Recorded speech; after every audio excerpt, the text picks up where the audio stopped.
Friends, நான் உங்களுக்கு Bible வந்து ஒரு ஸ்டோரி சொல்லி கொடுக்க வந்திருக்கேன். 10 கன்னிகள் இருந்தாங்க. அதுல 5 கன்னிகள் புத்தி உள்ளவங்க, 5 கன்னிகள் புத்தி இல்லாதவங்க இருந்தாங்களாம்.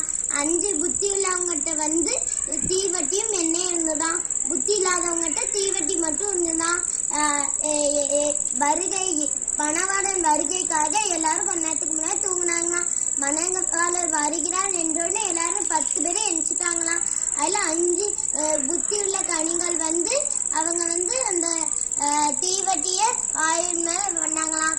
ஆனா புத்தி இல்லாத கனிகள் வந்து எண்ணெய் இல்லை என்று புத்தி உள்ளவங்கிட்ட கேட்டாங்களாம். அப்போ புத்தி உள்ளவங்க சொன்னாங்களாம், உங்களுக்கு கொடுத்தா எங்களுக்கு இருக்காங்களாம், கடையில போய் வாங்குங்கன்னாங்களாம். கடையில போய் வாங்கிக்குள்ள எல்லாரும் போயிடுவாங்களாம். அப்போ திருடை வந்து நம்ம வீட்டுக்கு சொல்லிட்டா வருவான். அதே போல நம்ம ஏசப்பா நம்ம வீட்டுக்கு நம்மளுக்கே தெரியாம வருவாங்க.